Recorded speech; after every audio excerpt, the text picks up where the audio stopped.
आज हामी बेलुकाको टाइममा ड्युटी सकिएपछि मौसम निकै राम्रो साथ दिएछ। आज के गर्दैछौँ भने चाहिँ हामी यहाँ प्लास्टिकमा चेरीहरू लगभग 2-3 किलो जति यी चेरीको रुख नेपालमा आम लिची टिपे जस्तै चेरीको रुखमा मजाले कपिल सरले चेरी टिपिरहेछ। म यहाँ फोर प्लास्टिकमा छोडिरहेको छु। चेरी खानु अब लगभग 5 किलो जति निकाल्ने सोच्छ अनि मजाले एक हप्ता खानलाई हुन्छ। सरले ऊ चेरी टिपिरहेछ, ऊ मस्त रातो रातो फलिरहेछन्। ओ कपिल सरले चेरी फ्रेस अर्ग्यानिक। ओहो यो हो नि त मजा आएको। मौसम हेर बादल लागेछ, अब पानी पर्ने मौसम भइरहेछ एकदम।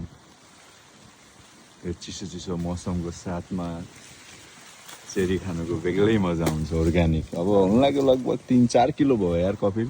अब 1 किलो जति अरू टिप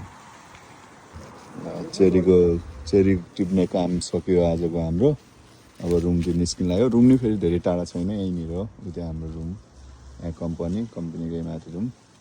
मौसम एकदम पानी पर्ने मौसम भइरहेछ। अहिले बेलुकाको 7:30 भइसक्यो, 8 बज्न लागिसक्यो।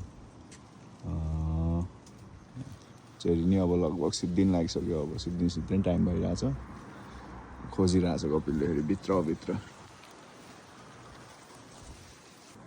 खै कपिल, वाउ चेरी होइन यति भइसक्यो र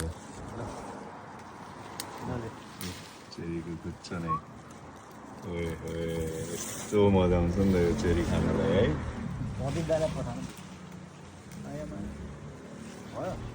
एउटा सानो वाला टिप्छ है, म खुट्टा टिपो रातो ल रेडी गर्न त भिडियो रेडी छ भिडियो ल। हो चेरीको गुच्छ नै पुरा। ल गाइस